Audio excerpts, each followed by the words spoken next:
Welcome to Show Studio. It's Paris Fashion Week and we're here to talk about the Iris van Herpen ready-to-wear collection. Obviously it's a really interesting time for Iris because she's very much known for her incredible work with couture, but this is her second ready-to-wear collection that she's presenting, and she hasn't actually done couture in the season that we've just seen, so it's really exciting to see what she's going to be putting out, and it's a chance to sort of delve a little bit into her world, which is something that a lot of people have been doing at the moment because she's also just guest curated the A magazine, the new A magazine curated by Iris van Herpen, some of the images of which will be projected behind us. So there's lots of Iris buzz at the moment, hopefully even more so as our panel gets going. But before we begin sort of dissecting her work, I'll let you guys introduce yourselves, starting with you, Paula. My name's Paula Goldstein and I'm the director of Purple Magazine Online. My name's Hettie Judah. I'm a writer and editor and I specialise in fashion, art and design. My name's Carri Munden and I'm a designer, stylist and art director. Hi, I'm Nick Knight. I'm the director of Show Studio. Every time I look at you, you make me want to giggle. I actually can't remember which camera I'm supposed to be doing, which is really awful. Cause I was like, why are you smiling at me like that? I was thinking, which camera is it? Okay. Also, before we begin, when you say it's Paula's birthday, which is amazing. Yay! Happy Paula. Thank you. Nick's sick. No, okay. If you want. I want to start by picking on you, Hettie, purely because when you introduced yourself, you said, I specialise in fashion and art and design, and that couldn't be a sort of more apt set of things when we're talking about someone like Iris's work, because it really is incredibly sort of multidisciplinary, her approach. She loves to collaborate. That's so sort of innate to how she works. She's got a huge amount of time for artists, different designers, for people working with new technologies. Talk to me a little bit about what you think is great about her and about the collaborations that she's done. I mean, I think one thing I really kind of remember, I feel like I need to bear in mind, is that she feels really strongly that her work always should be seen on the human body. And it's very much as clothing, because it's really easy to objectify her work, to put it into a museum. Sure. It really lends itself to still photographs, to museum exhibits. I think she's someone that's really super fascinated by all kinds of emerging technology and by multidisciplinary work. So, I mean, even if you're going into the realms of synthetic biology, into rapid prototyping and this kind of thing, what's really interesting is that although I think she was really originally just following her passions, is that in the time that she's been working, you suddenly start to see how what she's doing can combine with something we're really seeing come through at the moment, which is wearable tech. And when you've got things like her doing 3D printed garments, when you combine that with elements of wearable tech, you can see that in 5 years' time, this could suddenly properly be something functional, futuristic, really highly technical. And very stylish. You're nodding away about wearable tech. Is it something you're kind of intrigued and Well, interested I think by as it's well? interesting for us at the moment because, even at the shows, everyone's like laughing at the people sitting there with their Google goggles at the moment, and it's like, it's not really working, but it's there, the technology is there, and I think you just need people who are artisans now to kind of craft this technology into something beautiful as well as functional, because I think at the moment it's kind of stuck in the realm of like the engineer, and it now needs kind of the craftsman to make it something that we'd really want to have and own. It's interesting you say that because Wired recently did a really amazing piece on all the smartwatches that we're seeing, and that's kind of a little bit of the thrust of the piece was on how a lot of them are incredibly functional, but the ones that are doing really well are ones that look really discreet and look really beautiful. So I think it's a really smart point.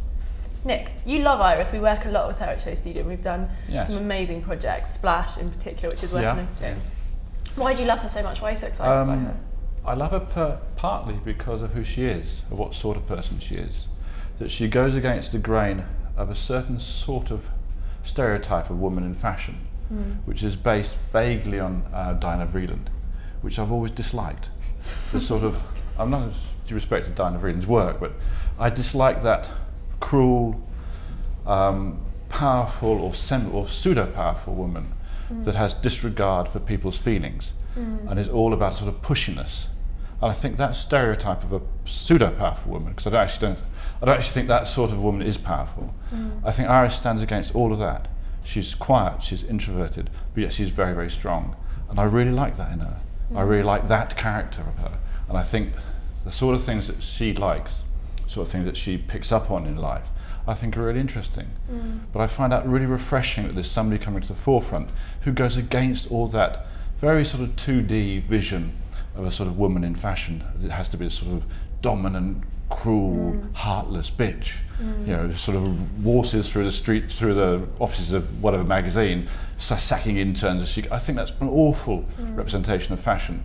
And I've never adhered to it. I've never liked it. And I think seeing someone like Iris coming through is just such a nice feeling, because she's a very quietly strong person, and I like that. Yeah. So that's partly, sorry, Luke, that's partly why I like her, is because of who she is, what sort of person she is. But I like her because she produces incredibly interesting work. And she also works as much, we talked about in the future, but she also works a lot with respect to sort of past craft techniques. So there's a good mixture of future and past, which I think is also very healthy. Yeah, it's a really smart point that you make there, I think, both about the craftsmanship but also about her character, because I think if someone was listening to us talk and they'd never seen Iris's work, when we talk about new technology and how futuristic it looks, you can imagine a kind of hardness to it, and you imagine it looking very kind of sci-fi and like it is sort of plucked from the Star Wars costume department, but there's a real softness to it, and there's a real sense of emotion to her work. And for me, that's what I find really exciting, how she combines technology with something that feels incredibly intimate and incredibly emotional, because I think this kind of goes back to what you were saying, Paula. The problem with technology at the moment is it can feel quite sort of distant. There's an otherness to it. It doesn't feel close to you. I think that's quite an exciting thing about what she does. Why do you like her, Carri? Why did you want to be on the Iris van Herpen panel? Because that's what digital is what drives me, and that's what I find interesting in her work, like new technologies. And I think she's one of the few designers that's really challenging the possibilities. But it's interesting to hear you speak about her, because I don't know much about her as a human being, and that's really nice to hear. No, she's a very enjoyable human being to spend time with. Yeah. I think the other nice thing about her is, I mean, some hundreds of years ago, they started separating out science and the arts. And there was an education drive to push science one way and to push the arts the other way. And I think recently what we're seeing is actually a convergence of the two again, which I think is totally brilliant. I think it's exactly what should be happening in all forms of teaching, is you don't teach science and the arts separately. And I think what you have with Iris is this combination of very clever and well thought out scientific thought and very profound artistic thought coming together. I think that's really interesting. But there's a real idea, isn't there, that if you're a creative person, you're not a scientific person. It's even just in popular consciousness. I mean, sorry. No, I was just going to say, my father's a chemist and a scientist, and I've always thought that science is very creative and very linked to the arts, because you have to imagine what isn't possible. And it's been incredibly experimental, which is the sort of root of creativity, isn't it? I mean, I think it is also interesting that one of the academic departments that's really countering that at the moment is Eindhoven School of Design, where they've got huge crossover. They're one of the absolute kind of pioneering design departments in the world for postgraduate design. It's not fashion, but you can see a real kind of crossover between what she's doing and what's happening in that department. And it's got a very strong connection to the design interactions department at the Royal College of Art here. And so it's really linking designers up to, to places like CERN. And kind of seeing what happens when you get these two disciplines that don't necessarily communicate, and what fruit kind of emerges from that. And it makes total sense. That's, we're total human beings. We're not one sort of a human being. We're total human beings. But it's really interesting seeing the dialogue that she then has with other people in the arts in the Netherlands, and in Belgium as well. So she's worked with Rem Koolhaas, the architect, and she's worked with quite a lot of tech companies and things in Belgium. So it's actually quite, you can see, although of course she's completely, sui generis, she's doing something totally exciting. In a way, she is also a kind of product of a movement, I think, that's happening in that area geographically. I think that is the future for arts education as well. I was on a panel a couple of years ago at Nesta, National Enterprise for Science and Arts, with Zoe from Boudica, and we both felt really strongly that all fashion students or art students should be taught coding. And everyone was really shocked, because everyone else that was on the panel, I think they thought that that would mean no one would be learning like skills anymore. But I think it's really important to have those tools.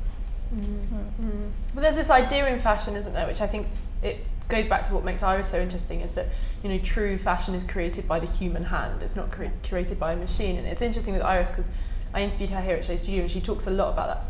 when she was starting, she was incredibly precious with everything being done by her hands. So it was completely different to what I'm doing now. You know, everything was hand stitched, and she does combine that. But I think people are quite skeptical of something that's being like created by a machine or done in a way that we can't immediately understand. It's strange in fashion. It feels like people.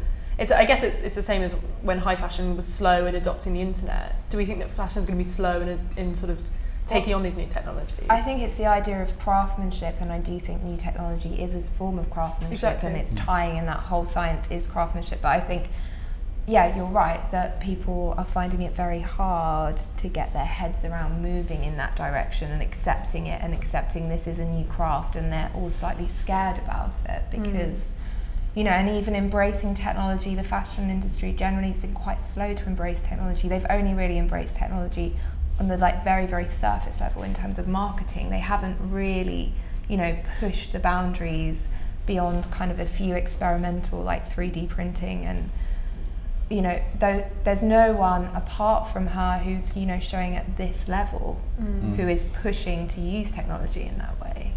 So I think, yeah, there is definitely that kind of fashion tends to move a bit slowly when it comes to having to rethink its, you know, entire essence in a way. Sure. Do you agree with that, Carri, that fashion's quite kind of hesitant? Yeah, especially, and I think actually the industry is scared of technology and scared. I mean, I think it's been very slow to adapt because they're scared of losing that power.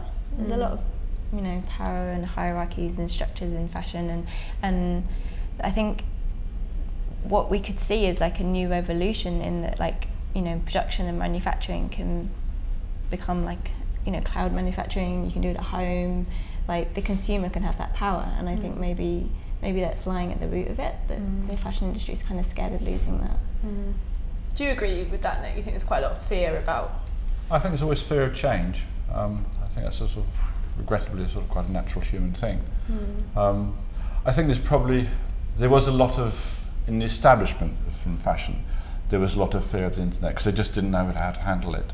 I don't, you know, sort of we, as I say, we, it's Normal Show Studio, has grown up with a lot of people who do embrace fashion, do embrace technology and fashion, people like Gareth Pugh, who used to do his casting on the internet and used to sort of, you know, work very much on the internet. So there's a new generation, you know, Carri, you're another one, but you know, there are this generation of designers aren't so frightened of it. It's more the old established, and therefore what tend to be the more sort of, you know, the businesses, the big houses, because they are big businesses and they're frightened of how to make money in a new world. Could be so helpful to those big businesses. I absolutely agree. Yeah. It's a fear I'm talking about rather than the possibilities.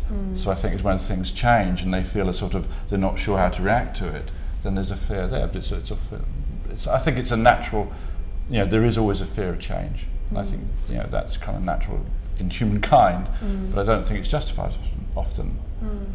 You look like you were itching to say something there.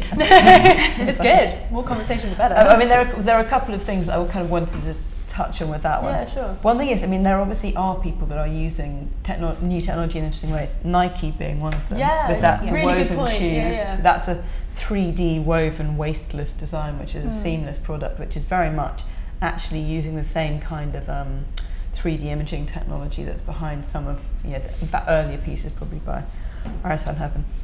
The other one is that one of the big fears that I think the industry has concerning new technology is the way that it opens things up for knockoffs. Exactly, I think that's a good point. So there's already been quite a lot of press about the potential for example, doing 3D printing of sunglasses, accessories in particular, are going to be, you know, it's going to be quite difficult to keep copyright over things that can be, you know, printed off or woven. But are we moving into a completely new world where the word sharing is actually probably the most important word? And I think that's a new, and part of that, Iris feels very much part of that. That actually the new way of thinking is very much how Iris thinks. And then, you know, you're talking about sort of protectionism. That feels very old world to me. The whole copyright issue feels very old world. So I think the idea of sharing feels much more modern, and I think it's much more relevant on the internet.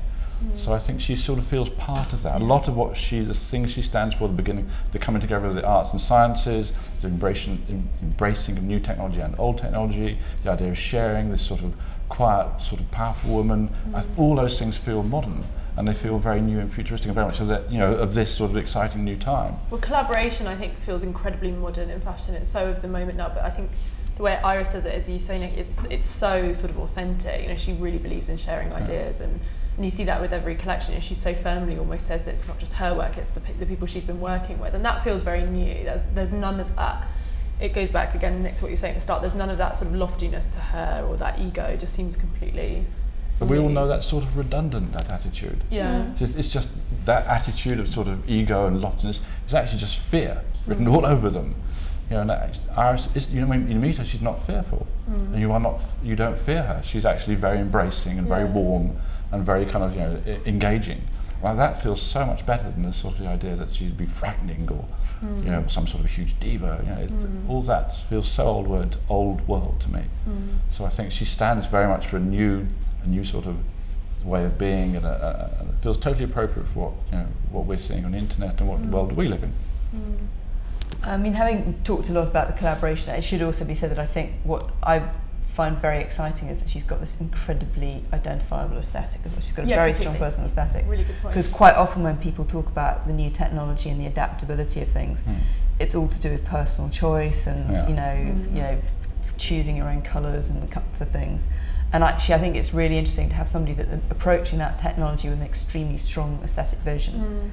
So that it is about buying into that vision as opposed to constantly wanting to adapt or change things. Well, in that way, she's a very old school designer. I think that's a really interesting point. It goes back to the handcraft side of it. You know, you never feel like she's doing like any of her vision, any of her aesthetic, any of her sort of creative drive is changed by this new technology. It's only enhanced. You know, she's not, as you say, doing stuff that's changing every season because she's working with a different person or a different sort of doing a different type of collaboration. And I think that's really impressive that she manages to embrace so much newness but keep such a clear road. Yeah, it seems authentic to her vision. Yeah. And the collaborations that she chooses. I want to take things in a slightly different tack. There's lots of things I want to talk about with Iris because she's amazing. She raises a lot of points. And just before we see the collection, one of which is this. Some of the names you threw out there, Nick, you talked about Gareth, you talked about Carri, but also someone like Hossein Chalayan, who we did a panel discussion on, who really embraced these kind of new technologies and work in a multidisciplinary fashion. I think the fashion industry can be quite nervous with people like that, and we often try and other them and push them into another arena. So, you know, you mentioned right at the start, Hettie, this idea with Iris, and you said, you know, she really loves to see her clothes on a body, and that's how she wants them to be shown, and people often, I think, try and put her into an exhibition category. And I'm interested to get your opinion of whether, you know, we're a bit scared of that when designers start doing that. But like people say a lot about her saying, you know, why don't they just go off and be an artist? Why don't they just produce stuff for an exhibition? Why does that always come up when someone's doing stuff that's so artistic? I mean, I think it takes a lot of, I mean, it's that funny thing where you were talking about it being a personality aspect. It takes a big leap of faith, I think, in consumers to feel that they can really hand themselves over to somebody's artistic vision in that way. And you even see it with kind of, you know, early Margiela pieces. You're really essentially turning yourself almost into a gallery for somebody's artistic vision, as opposed to dressing to your personality or dressing to, you know, to look sexy, whatever. So it's a different kind of fashion. It's an acknowledgement that fashion's more than just about, you know, looking good. It's about really giving out quite a strong message.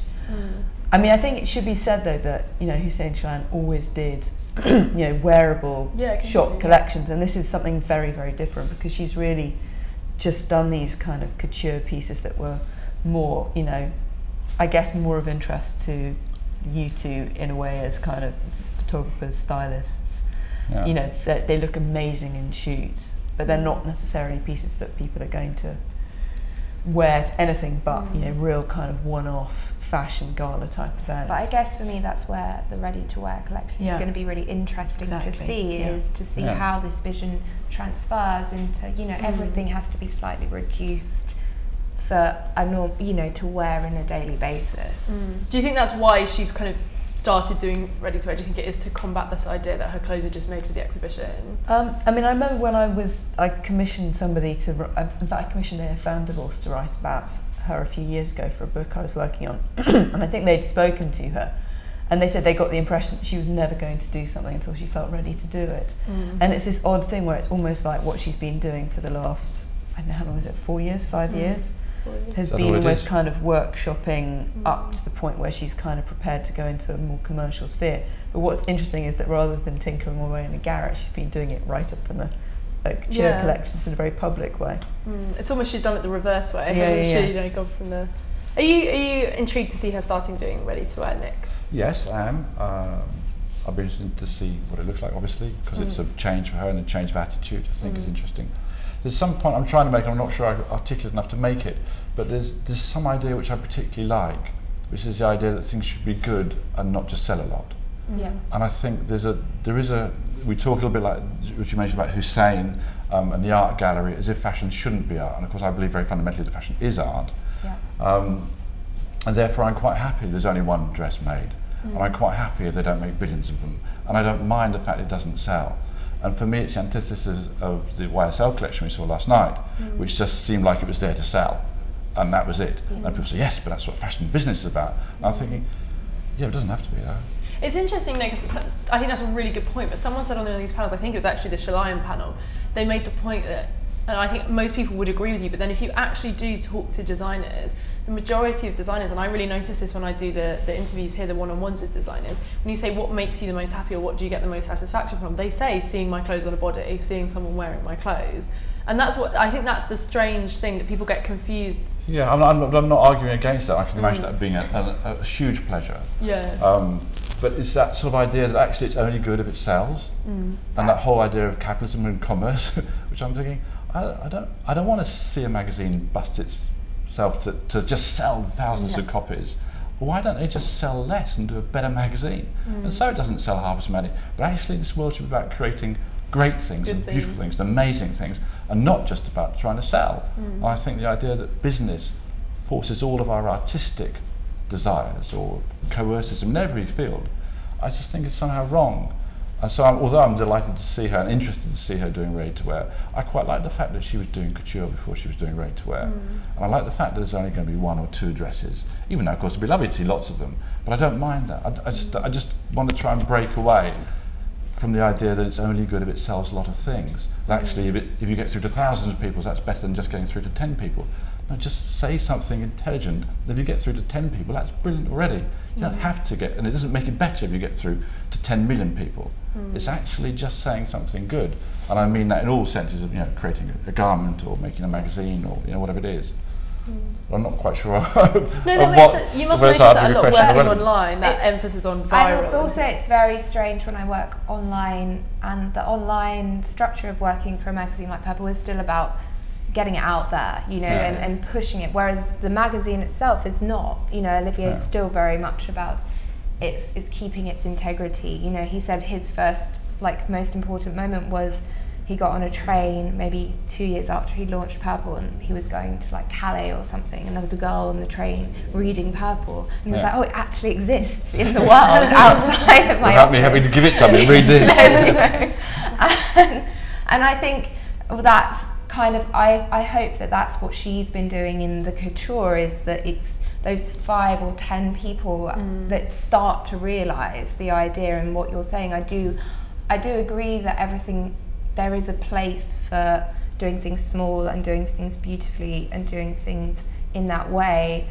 I guess your point is the reason people always want to put it in a gallery is because the business, which is in a lot of ways the power behind the industry, which it's not necessarily the greatest thing, but that's the way it is in terms of the reach and the voice that they have, want to put it in a gallery because otherwise their clothing or what they're doing next to it looks a bit, so they have to make this stuff obscure, they have to say ours isn't even in the same box as this, because otherwise they have to start to compete with that.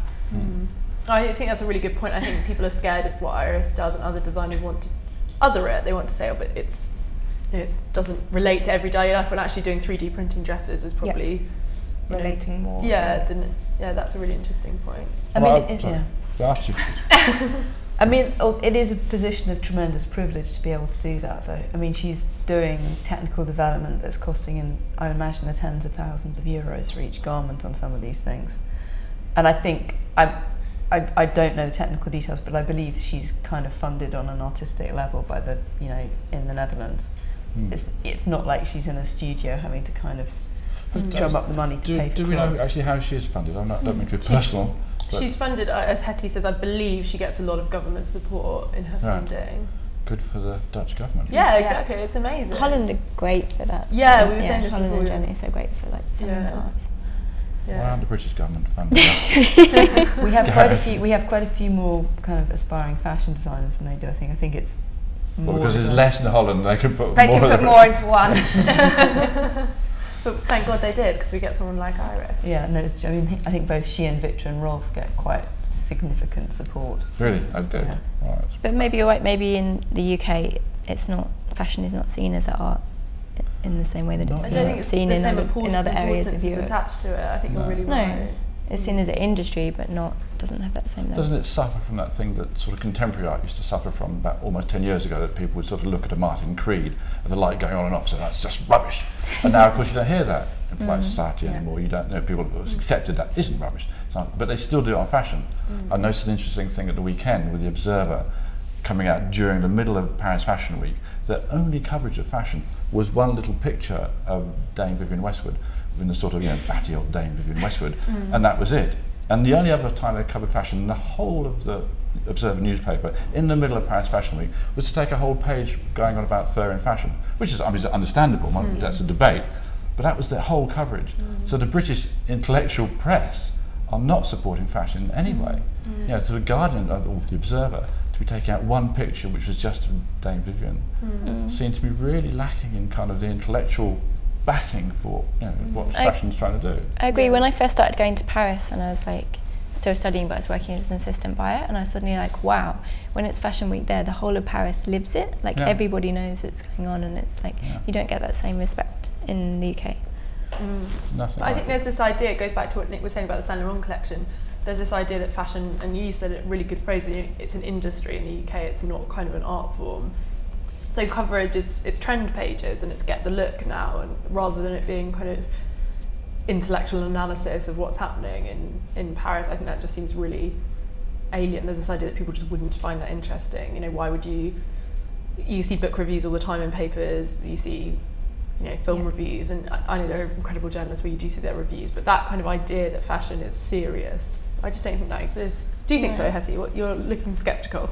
I can't get employed for love or money. So. I don't know. I mean, I don't know if you're referring at all. There's been quite a lot of press about Susie Menkes and Kathy Horan leaving IHT in the New York Times. And there was a Business of Fashion piece about how critical debates alive and well in other forms. I mean, I think it does affect certainly music as well. There's certainly a feeling that now music reviews are kind of franchised out essentially from Pitchfork all over the rest of the media. And there's not a huge amount of independence. But it's true.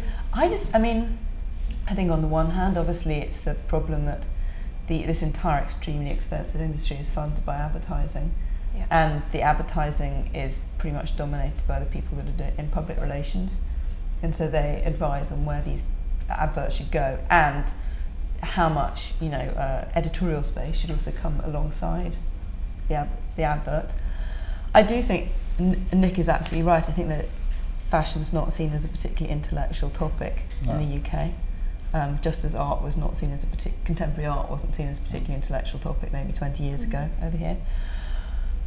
And my feeling is that this is starting to kind of creep on the continent as well. But I think when I was writing over there about kind of 10, 15 years ago, there seemed to be a real space for critical engagement in fashion over there.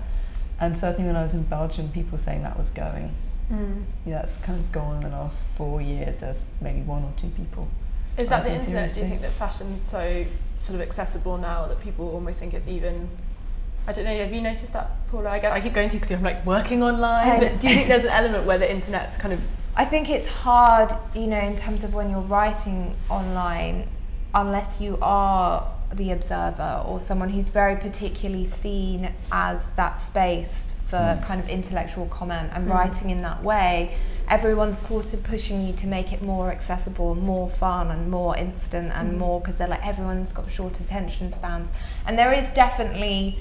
That's true, that's true for a big, great swathe of people, but then I think on the other side, it doesn't stop there being space for people who actually want intellectual debate about clothes or actually want to look at it in that serious way. It's just no one seems to, especially in terms of writing, have taken that space yet.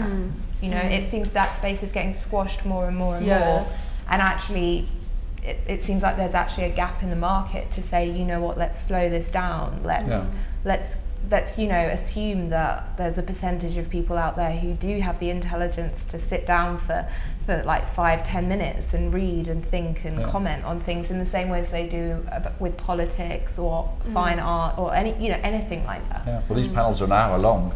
But that's what I'm saying, like, you know, the written word, you know, I think it's really interesting what you guys are doing in terms of being able to talk about it and watch video, and for some reason people have become slightly more accepting with film because maybe they see it as more of a documentary or more of a conversation, but the written word, I really agree with the written word. It's I don't know if do you know the blog Vestige? yeah, I mean, that's the one place I can think of that's really opened up, but on the other hand it doesn't pay for contributions, so it's that thing of, okay, people are interested in writing it, but how does it get funded? It's a tricky one. Should we see what Iris has done for this season? Fascinating as this is, we could go on forever. And I think it's important to say, talking about collaboration as we were before, and she's worked on this show with an artist called Lawrence Malstaff, who specialises in the interaction between biology and physicality. He's a Belgian artist, and he's very interested in kind of extreme physical experience. And when we get to the kind of vibe section of the show, you'll see a little bit more, but basically the girls that we're seeing here, they're walking around alongside these sort of models suspended in what looked like plastic vacuum-packed bags, which I think some of the attendees have found quite arresting and shocking. And I believe that's Carri, who's on the cover of A magazine as well. She's more a girl. And what extreme physical experience is he into? I don't know. Suffocation. Suffocation, apparently. Yeah, I think he's very interested in kind of this idea of what pushing your body to the edge. And what effect that has on your mind. Because didn't Iris do a whole collection based on the moment before you throw yourself out of a plane? Yes. With a parachute. She's it's something she's looked at a lot as well. But I think. Do we have any images of the models in the vacuum? Are they in the vibe thing? Should we go to that first? Because I think it's quite hard to look at the collection when we haven't seen the vacuum pack thing. And the show is called By Piracy, and it's about this idea between the breaking down sort of the boundaries between public and private, and this idea of where the ownership of your body comes from, who owns your body. So lots of interesting things going on. So this is what's in the centre of the runway. You can see these girls that kind of look like they're vacuum packed bags. What's your take on it, Nick? You look. She trained with McQueen, didn't she? She did a what's it called? Internship at McQueen's. And it reminded me straight away of some of his work. Some of that, presenting something that's sort of visually shocking. Yeah, definitely the theatre of it. I'm just trying to see. Basically, they're lined up sort of in the middle of the runway, these things, and there's kind of these big tubes going into them, which I guess is letting the models breathe. Hopefully. And then, hopefully, otherwise it could get very awkward. And then the girls are walking around it, so it's literally in the middle of the runway, almost kind of dividing the runway into two different sections. I remember seeing an artist that does that would photograph couples. Yeah, and he sucked couples together. Yeah. Right. Vacuum packed. I think it was Japanese. Yeah, so it is a big thing in sort of latex wear. And then there's that was more of a, I think, an art budget, but there is a fetish thing the as fetish well. Thing. Yeah. We were going to use it for the Met, wanted to punk thing there, wanted to have on the roof all these sucked bodies into kind of latex bags in black, but for some reason the Met wouldn't go for that. But Iris has done it instead. But Iris has. Yay! What do we think of the kind of the theatre of the way that she's done this? Nick, you were saying it reminds you of McQueen, but I guess it's really nice talking about what we were about seeing her do ready to wear, that she's kept all of these kind of concepts and ideas. And I think it's also worth me saying, just so you guys are aware, that the pieces on show, it's a ready to wear collection, but there are sort of one-off couture pieces mixed in there as well, so we're not losing any of that. Brave girls, though, that's what I got. Yeah, a lot of faith in It's a little hard to tell from the photographs exactly what's going on. I'm guessing they're sort of, as you say, sealed into a bag, but they don't look they don't look. They don't look traumatized. It looks very peaceful. It looks very peaceful. Yeah. They look very normal in a way. Yeah. They always look like baby. Actually, that number 7 is kind of the best way to see it. Yeah, it looks a little bit more out there. Are they sealed into the top of the bag, or is she holding on to something? Do you see what I mean? They're floating in them. Oh wow. So I've got an image which is really bad, but that kind of gives you an idea. So it's quite sort of fetal in a way. Yeah, exactly. Like it's like suspended in fluids or something. So maybe the first images we saw was as they were getting in, and then they sucked the air out or something. And then there's models walking as well. And then there's models walking, so you can see they're kind of suspended in the middle. Yeah. And then the girls are walking around it. Excellent. Can I have my questions back, please? It's very sci-fi, isn't it? Yeah. Well, in fact, it's almost more like a kind of Terry Gilliam sci-fi kind of set, isn't it? What do we think she's trying to say with that? Obviously, it's incredibly hard, and that's a really awful question in a way for me to ask, because we all know Iris is so intelligent and so focused. But what do we imagine that this would make you think about? Well, it's kind of flat pack identity, isn't it? Like cut open the bag and you've got an instant new personality that is part of the kind of way that image is sold as fashion, I'd imagine. Yeah, that's into this idea of body ownership, which she's talked about in the show notes. Did you say biopiracy? Biopiracy. Yeah, so it's really cyberpunk, this idea. I'm thinking like body modification and how much you can change your body and how much you lose of your identity.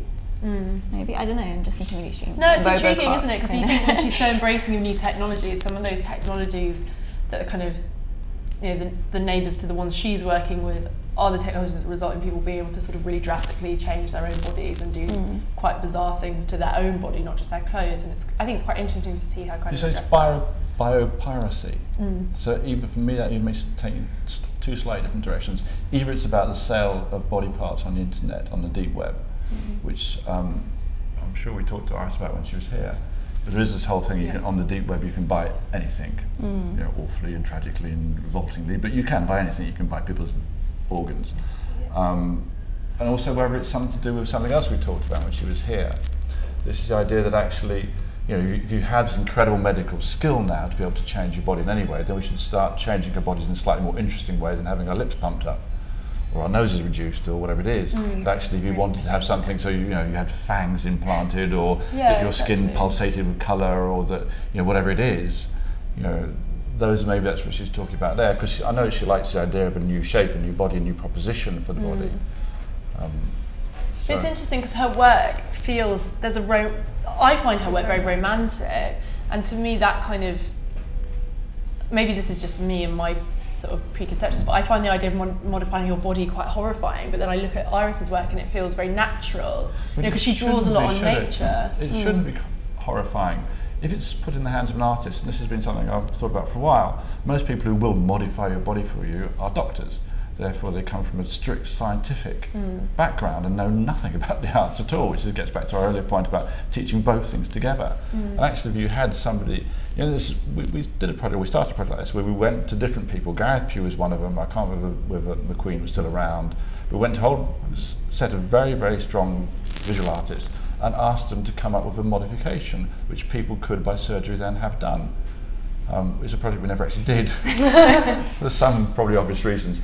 But it's that idea that actually, if you're going to have your body changed, and there are lots of people, we've been doing a project on tattooing recently and all that sort of thing, if you're going to have it changed, then why not have it changed by somebody who has a great artistic vision, rather than somebody who's merely going to make you look like some sort of, I don't know, I can't think of the best word, but who does this on a more boring, stereotypical way of what female beauty or male beauty could be.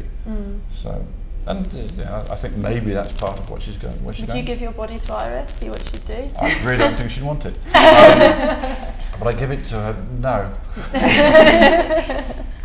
I think that's really exciting though. Yeah. The future for designers in that way. I had the honour of teaching, and do you know Nancy Tilbury? She's from Studio X. She did MA Fashion Futures at Kingston, and I was so amazed by the stuff that the students were doing there, and they were looking at that's amazing. And like artificial limbs, and like I'd already started to think about this, but I really think in the future people would do things. It wouldn't be seen as shocking or terrifying to cut off a limb to have something else that's more beautiful.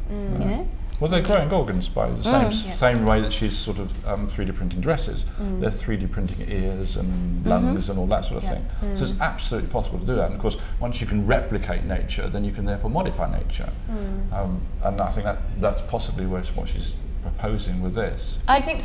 Sorry, I was going to say I'd really love to see her do that, because I feel like I haven't seen them in real life, but the forms that I saw her creating before, they did always seem to me, for me, to be a distance between them and the body, and I'd like to see them actually coming out of the body and connecting in that way. Can we imagine the body coming into fashion, whether it's in the next 100 years or 200 years, that we're going to start to see that more, where people do treat their bodies in certain ways as something to do with trends, whether it's through tattoos, as we were talking about, or piercings, or even just kind of, if you look at the vogue for certain types of plastic surgery at the moment, the way girls or boys are making themselves look is to fit with a kind of a trend of what the body should look like. Can we imagine that becoming a part of fashion? You know, where people, as you say, are removing limbs or having strange implants put in areas that don't just enhance but completely change. Absolutely, I think that would we be excited by that? I really do think that's where it's going. And we talked a little bit about the sort of, the sort of, was it Google goggles or that sort of endorsement of fashion that you take in tech. This is just the beginning of it. Yes, absolutely, you'll see people, in my opinion, in 50 years' time, who have completely changed their body functions and how they work, etc. It's accelerated evolution through a technical possibility and linked to an artistic intent, which is what we've got here. So if somebody does it in a great way, makes it look brilliant and it works better, then why not? And I think that is absolutely what will happen. I think we're bound almost certainly to see people being able to modify their bodies in quite pronounced ways, and much more than just having a nose job or not just enhancing but changing. Not going back to that old vision of what beauty is. We saw a Roman classical vision of what beauty is. It looks like Barbie, but and it doesn't have to be body mod in the form of like an aesthetic. It can be, it can enhance your strength, or you can have fabrics that give you drugs, or I think medicine's a really interesting area as well, and the textile research that they're doing. We could all be super beings. I think it's interesting when you say fabrics that give you drugs. I think that's an interesting area, that the way in which clothes can kind of help the body. And I was reading, it sounds like I'm obsessed with Wired, but I was reading an article in Wired. I love Wired. And it's really good. But there was this amazing, it's not actually particularly techie, but it were super young kids, they were like 21 and 22, and they developed this bear that kids hug in hospital, and it does all the tests for them. And I was thinking about that, it got me thinking about fabric, and imagine if you had an illness that required you to sort of have a daily routine, and if that could be sort of provided by your clothing. I found that incredibly exciting. You two were staying very silent in the body debate. Where do you guys stand on it? I don't know, I from your perspective of how it can help you, I completely agree with. I think I'm personally still a little bit skeptical to completely change myself in such a way. I think because my personality is that I have one style, and then I want my hair to be orange, and then I want it to be green, and then I want to shave it all up. The permanence. Do you have a tattoo, if you don't mind asking? Yes, I do, but I also think my tattoos are like scars. Right. And they're almost like mistakes that happened, and now they're forever on your body. And it's like falling over and scarring your knee. Right. Yeah. And so there's a permanence in that it was almost like a happy mistake. It's a reminder of who you were at the time. But I think if I'd done it in a really extreme way and had a whole new arm, I would feel slightly more I've even had nightmares that I tattooed my whole body and then woken up in a sweat, and I was like, why have I done this to myself? And it's never going to be the same again. Well, we worked with some very, very, very gorgeous young men who were completely covered in tattoos and looked incredible. They were living artworks, and they were just kind of rappers and stuff. I don't mean that disrespectfully, but they weren't sort of an art piece any more than, in fact, they were living their lives and just enjoying, just like kind of 18, 17-year-old, 18 kids. I guess for me it's the permanence, just on a personal perspective, that I would find. But as you said, there's ways that you can maybe change things in a slightly more subtle way, or it's not such a huge. I think it's a little heavy-handed at the moment, but we are seeing quite pronounced versions of that. There are 2 or 3 women throughout the world who really have made themselves into Barbie dolls. Yeah. I mean, with the waist. And it's quite a number. And some of them we tried to get in here to the show studio. We didn't. We were with Courtney Stoddard, who isn't exactly that, but she has a very amplified body in that way. And it becomes a thing. It becomes a sort of living pin-up. Yeah. It being the vision of her, I mean. And I think there are people willing to go that far, and that's just the beginning of it. But when you can 3D print your own organs, it's just, you know. I mean, I think, as I said, for medical purposes and actually helping the human body, I think it's really incredible, and I think it's the way everything needs to start going, is to use that. Yeah. But in terms of changing your physicality, I think you will be, the people who do it at the forefront will be the people who have their faces tattooed. You know, it's that type of person who wants to go out and have some showmanship, and then everyone else will follow up behind with like a strange doodle on their wrist. Can I just say, isn't it brilliant that Iris is already, we've just seen kind of like, almost like that, it's not the set because it's got actual models in it, but we've just seen the kind of staging of her show, and she's brought up this much discussion, and I think it's worth noting. There's few designers. I guess it's the point of the staging of the show, isn't it? Yeah. To initiate debate. Exactly, but you know, there's so much exciting staging where it's just like a very expensive set, and actually there's nothing to say. And I think that she does something that's so thought-provoking. It is incredibly refreshing. I'm sure if you're going to Paris Fashion Week and going to all the shows and seeing, as I said, all these incredibly expensive sets that are meant to do this, and then you go to that, you couldn't help but sort of find it incredibly refreshing and incredibly exciting. Should we look at the actual collection? Hettie's like, yes, please. What do we think from what we're seeing so far? Because Hettie, you were talking before about, you know, that she's got a very clear aesthetic, and that was very interesting to me. Just talk me through that a little bit, like for the sake of our viewers, if you'd had to, you know, I know it's very hard to summarise someone like Iris, but you have to sort of discuss that aesthetic. How would you sort of... Well, it connects really interestingly to what we've been talking about, which is that it's almost augmented contours of the body, but not simply in the way that you talk about the body having curves, but kind of skeletal structure and that kind of thing. So you can, you know, you look at that second dress and you're already seeing kind of it tracing bones and tendons and across, you know, kind of extended clavicles and things. I mean, I think also to flick back to, we were talking before we started broadcasting about what had happened to the first ready-to-wear collection, and I wasn't particularly aware of it, and you know, how you translate that into something that, how you translate her vision into something that is, I'm afraid to say, and it's going to actually sell. I mean, if you're going to do ready-to-wear, you do want somebody to buy it. Yeah. And it's... You really shouldn't think that I was mean no we should say anything. I just don't think that the idea of making a profit should be bigger than the art. Yeah. So do you think governments should be funding more? Is that how you see it, kind of? Like, because, you know, how do you see people making the money then? Is that what you'd like to see, you know, more? I don't mind if it comes from governments. I'm more suspicious of government interference in things, because often it's not, there's no free lunch, you know, they're getting something back for it. But I'd like to see funding in whatever way to make garments, but I don't, and I'm sensitive that we should be talking about Iris's collection, not about my theories on whether capitalism or whatever it is, but I'd like to see art being elevated and not just to make money. Sure. Are you struck by what you're seeing here, Nick? Because for me, this feels much more... Yeah, it's ready to wear, and I think that's really striking in it, that it doesn't feel like she's just renaming her work ready to wear. You know, that number 5, I think number 7, they're absolutely beautiful, like really, really striking, really beautiful. And it's that Hussein thing that we were talking about before, actually incredibly wearable. I mean that in a really great way. And you hope she'll get, because Hettie and I, you know, we were talking before we went live about her stockist, and you know, you can get her on the corner, but she hasn't been that fortunate in being picked up by a lot of buyers. But actually, it's really nice to see her do something that you can imagine translating really well. You know, I'd be interested to know how much of the research she's done into material technology is translated into this, because already the surface kind of iridescence that you're getting on some of these garments looks like it could actually be really exciting fabric close up. Yeah, that's what I'd like to know. It would be great to see them in real life and know a little more. It just amazes me every time I sit and watch these panels why the designers are not streaming, because you want to see that piece of clothing. Yeah, and see how the fabric moves. Because that will tell you so much more about it. So I'm always surprised when designers don't stream their shows. It's just not. Whatever. Do you like what you're seeing aesthetically, Nick? Because obviously you've shot Iris's work, and you shot a piece that she made, you know, in the studio, an incredibly elaborate showpiece, for want of a better term. To see something like this, which is more kind of, it's about the wearer rather than about the art so much. Are you enjoying seeing this? Yes, I am enjoying it. Seeing another dimension of Iris and her dealing with another set of values. And as for shooting the pieces, I'd love to see the whole collection before I make comment on it. But so far, I'm enjoying it very much. You're liking it.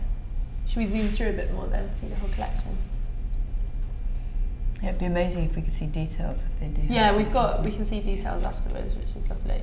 And I guess just sort of as we're going through it, it does go back to this idea we talked about at the start, which is the role of technology in democratising. And whilst we love seeing Iris doing couture, I think there's an element where, I think it's a great point that you made, Hettie, about the research she's done in couture and how that will filter down to ready-to-wear. And that's the original purpose of couture. It was that, you know, the laboratory of fashion where techniques and ideas and technologies could be developed and they'd then be put into practice on a ready-to-wear runway. So in that way, she's an incredibly conservative fashion designer. That, you know, it feels like that's really how she's worked. And as you say, it's amazing to think that some of these fabrications couldn't perhaps or wouldn't have happened if she hadn't been doing her research with her couture. I mean, what's quite interesting is that there were a couple of pieces there which a few back, I think it's 15 and 17, where really that you look at the fabric and it actually really translates into, for example, the dress that you were working with here, Exactly. where it looks like literally liquid coursing down the body. And the fact that she's managed to do that in a completely wearable, ready-to-wear piece is really extraordinary. I think, what you were saying about her ideas and her narratives, you can always see them running through. I think that's a real strength to this, whether it is, you know, enhancing the contours of the body, whether it's liquid, whether it's nature. It's really lovely to see that focus. Because I think this is something we mentioned on the Hussein Chalayan panel. I keep bringing him up, but it's a relatively sort of comparable idea, which is that sometimes it's hard to see the link between the concepts that he works with and the incredibly beautiful wearable pieces he does. But with Iris, I know this is only her second ready-to-wear collection, so I don't want to pour on the pressure too much. That link is more obvious, I think. It's one of those things you really want to see in more detail and feel the fabric and see, you know, because I think that's what the really essence. I presume that's one of the one of the couture. Sort of like stroll down to Tesco. Tesco's would be a better place for it. But I think we should talk about this a bit more, how her work always feels like it's there's something really natural about it. You know, we talk about how futuristic it is, but it feels almost like it grew somewhere. I love that. Yeah, I mean, that's exactly what I was thinking, that when I've commissioned people to do kind of futuristic, kind of full body makeup and stuff, it usually comes down to either whether you're covered in fur or feathers or reptile skin, and so you can see that when she was talking about the kind of, what was it, biological piracy? The idea that you could hack, you know, DNA with some reptilian DNA and have this carapace growing like that.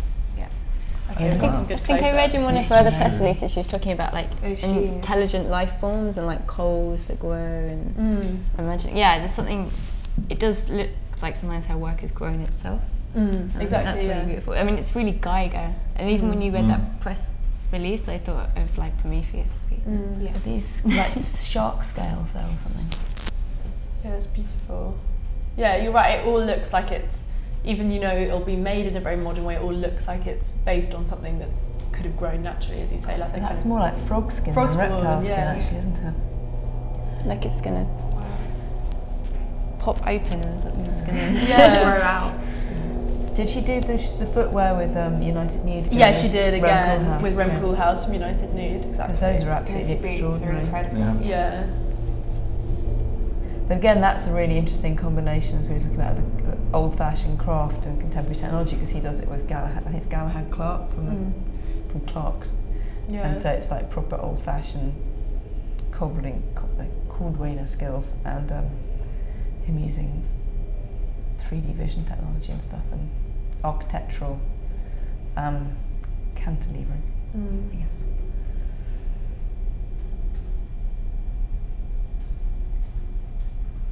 I think number 10 and 11 are probably just absolutely incredible. And I love the simplicity of that shape. You know, it's kind of one of those pillars of womenswear, just a beautiful, simple, one-shouldered gown. There's something so obvious about it, but obviously Iris makes it so unusual. And it's interesting because 8 really, corresponds quite heavily to previous collections as well. It's a very identifiably a piece of hers. Sorry. No, I was just going to say that I like the way that it feels organic as well, that you were saying it's biological, but it's... She's not a designer that does anything. While she does, this incredible theatre, it never feels gimmicky. No, and as a woman, I think in terms of ready to wear, I mean, for me, I like the idea of it feeling organic, and it's feeling like the dress is living with you and moving with you a bit. And that's a really nice point, actually. I think, ready to wear, it's meant to be about that. In couture, I think you accept a little bit more of of you having to shoehorn yourself into the dress, but with ready to wear, that's the expectation. You know, ready to wear, it's ready to work with your life and fit with you, and that feels like that's really part of the ethos here. Did you read the number 4 as like extremely devoured velvet or something in that one? I was trying to work out, because there was what looked like heavy velvet coming down, but you imagine with her it's not going to be something as straight up as that. And you work with fabric quite a lot. Can you? Yeah, like a sort of devore. Yeah, yeah, it does look like that. But it's nice. It gets the same kind of effect as the one-shoulder dress. Yeah, that fluidity. A completely different texture. It looks like, you know, when you spill liquid and it's kind of drying on its own and it separates out. Nick, you're being quiet. I'm being reflective. So it's made you think, you're enjoying what you're seeing? Yes, I'm trying to understand what she's trying to do with the dresses, and I think there's a beauty that runs all the way through it, which is what you'd expect from Iris. I would love to see them move. I think it's such a shame that it's not streamed. So really, because I think that's such a major part of what she does. Those things, you know, those dresses need to be seen in movement, and I find it quite unsatisfactory to see them as stills. But overall, I'm heartened by seeing this. I think that she's managed to, you know, sort of put some of the sort of, if you want, joy that I get from seeing her couture collections into ready-to-wear. Can we request some films so that we can all see them move, please? Yeah, we need to get. Yes, absolutely.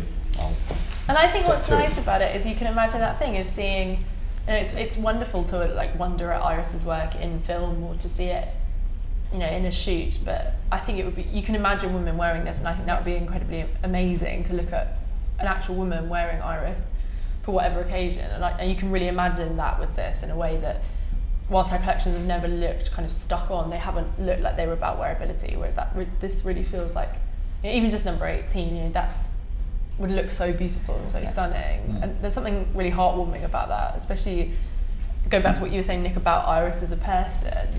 You know, she's a very kind person. You get the sense that she's a sympathetic designer, and she'd want people to feel comfortable in what she wears. But when you're doing something so futuristic, it's kind of hard to marry that. But it feels like she's getting the chance to do that here. Are you impressed by Hettie? I mean, I have this kind of tremendous frustration that I can't see more of what she's doing, because whenever we see these close-up images, it just seems to get more and more complex. Yeah. And when you're looking at these neck pieces that she's doing, it starts to look like it's got leather with some extraordinary stitching and embellishment on it. But then you think, when it's her, it might not be leather. It could even be boiled cardboard. It could be, you know, some bit of canvas. It could be shark skin. I mean, you know, you've got no idea what it is she's using. And I just really want to be able to get kind of close up and actually kind of touch it and see it moving. But I think it's really, you know, very, very intriguing, and it's playing all kinds of lovely aesthetic tricks as well. I like the word intriguing, because that's what good fashion should do. It should intrigue you, shouldn't it? We had an interesting debate last night on the YSL panel. Not that I was on it, but I was listening to it, so I was just there. And Lou and I were talking this morning, actually, because this is a collection that seemed to be based very largely on 60s icons like Anita Pallenberg or Charlotte Gainsbourg or Charlotte Rampling, those sort of people. Yeah. But we were saying, so those sort of people today, would they wear YSL? And we conclude they probably would, or Saint Laurent, sorry. We conclude they probably wouldn't. So a cool young 20-year-old actress, would she be more likely to be wearing Iris van Herpen now? Well, you'd hope so, wouldn't you? That's the thing, but you don't see a lot of Iris worn it. That's what I was wondering. On the way here, I was thinking, I don't know anything about her audience and who wears her clothes. I don't think I've ever seen anyone wearing it. You see Daphne wear it. There are people who... Bjork, Daphne... Bjork, exactly. Gaga. Yeah. Gaga. But I guess also maybe that's because you needed to be one of those real characters to hold the couture that she did. Whereas now, you know, maybe these type of dresses open her up to a slightly younger, you know, slightly less confident. I mean, you really need to hold yourself to not be completely taken over by her creation. Like Tilda Swinton's worn it, which is like. So that's a bit in our arse, isn't it? The weird thing about the YSL, it was sort of referencing all these great icons from the 60s. We were thinking, but the great icons of 2014 aren't wearing it. Or I'm saying that, I've got, to be honest, I have no factual backing of that whatsoever. I presume they're not, or guessing they're not. So who are they wearing? And I can imagine them more wearing this. So the Tilda Swintons, or the Daphne Guinnesses or whatever it is, the people who go out there in a sort of public way and dress. Then those sort of people are the people that influence, and perhaps in 20 or 30 or 40 years' time, people will be looking back in the same sort of way. It wasn't that cool dress that Daphne wore, it was Iris van Herpen. It's about leaders, I guess, isn't it? And I don't mean that in a simplistic sense, but the people who push something forward. And I think that's what's interesting about those girls in the 60s is now it feels, we've seen it, such a familiar aesthetic, it doesn't feel new. But at the time, what they did, they led and they wore things that were different and striking. And I guess, you're right in terms of Iris, this is new. She's being very fearless in her design, but then you have to be very fearless to wear it as well. And I think, so I guess that's another form of collaboration. But I think it would be really rewarding for her now connecting with a new audience, and maybe a wider audience. I mean, the thing that Jack Tobin was on the panel last night was saying that actually the customer that goes into the shop tends to know nothing about the world of. So knows nothing about the world of Yves Saint Laurent, just sees things as Saint Laurent, goes and buys, which one of our members of the panel found completely shocking last night. But anyway, whatever, with Iris van Herpen, I wonder if it's the same thing. I wonder if people who know nothing about Iris, nothing about her politics or her social politics or anything else, will actually just buy because they love it and that's it. But this goes back kind of right to what we were talking about at the start with the way that fashion is reported and written about, because don't you think, there are a lot of designers where I get why newspapers aren't writing huge, long, exciting articles about them for their reader, but it does make me frustrated to think how many people aren't aware of Iris's work purely because she's not being given those kind of column inches. When you think, what's more new and exciting than what she was doing with couture? She was really breaking boundaries, and you think, why wasn't... I know that people would be interested in that. I know, but it's not communicated, and I guess that... I think that's a fault of... not a fault of, I don't like blame anybody, but sport. If you look at, I go back to my Observer newspaper at the weekend, there was a whole supplement full of football, and football is 22 guys kicking a football around. It's as interesting or as uninteresting as that.